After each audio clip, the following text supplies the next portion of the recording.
गिलहरी और बुद्ध की कहानी। भगवान बुद्ध अपना परिवार, सगे संबंधी, सुख सुविधाएं त्याग कर आत्मज्ञान की खोज में भटक रहे थे। उनके मस्तिष्क में विचारों की आंधियां आती, प्रश्न उमड़ते और वह उनका समाधान प्राप्त करने प्रयत्नशील रहते। वह आत्मज्ञान की प्राप्ति के लिए कई स्थानों का भ्रमण कर रहे थे, कठोर जीवन शैली का पालन कर रहे थे, कई कष्ट सहते हुए कठोर तप कर रहे थे, किंतु फिर भी आत्मज्ञान से वंचित थे। एक दिन एक वृक्ष के तले आसन जमाए वे गहन विचारों में लीन थे। धन, माया, मोह, संसार की समस्त सुख सुविधाओं के त्याग के बाद भी आत्मज्ञान प्राप्त न होने के कारण उनके हृदय में निराश का संचार होने लगा था। निराशवश वे सोचने लगे कि प्रयासों में मैंने कोई कमी ना की है, इस पर भी मुझे सफलता प्राप्त नहीं हुई।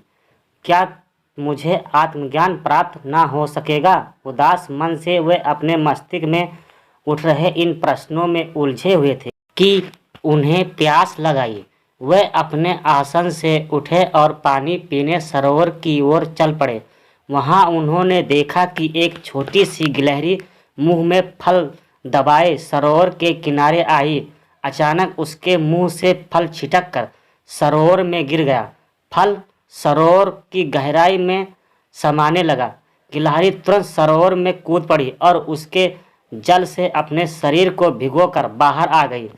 बाहर आकर उसने अपने शरीर से पानी झड़ाया और फिर सरोवर में कूद गई। ये क्रम उसने जारी रखा।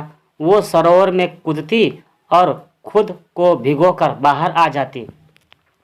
उसके बाद शरीर से पानी झड़ाकर फिर सरोवर में कूद जाती।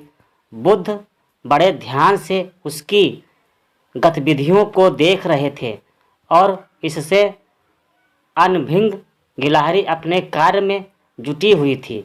बुद्ध सोचने लगे कि इस छोटी सी गिलहरी के लिए सरोवर खाली कर अपने मुंह से गिरा फल प्राप्त करना असंभव है। इस पर भी ये बिना हिम्मत हारे हुए पूरी आशा और लगन से अपना लक्ष्य प्राप्त करने में जुटी है। एक छोटी सी गिलहरी जब निराश हुए बिना अपना लक्ष्य प्राप्त करने की दिशा में प्रयास कर सकती है, तो मनुष्य होकर मैं क्यों नहीं? मैं क्यों निराश होकर भंवर में डूब रहा हूँ? नहीं, मुझे निराश त्याग कर पुनः आत्मज्ञान प्राप्ति की दिशा में प्रयासरत होना चाहिए। वे लौट गए और पुनः तप में लीन हो गए। एक छोटी सी गिलहरी से सीख लेकर वे आत्मज्ञान प्राप्ति में जुट गए। एक दिन उन्हें आत्मज्ञान प्राप्त हो गया और वे बुद्ध कहलाए।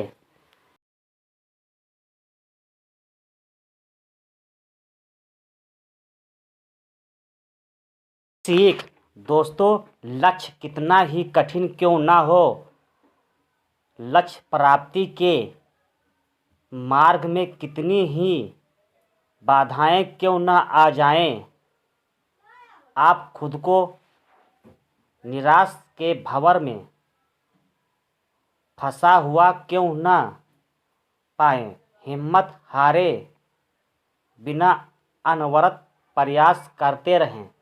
सफलता अवश्य प्राप्त होगी।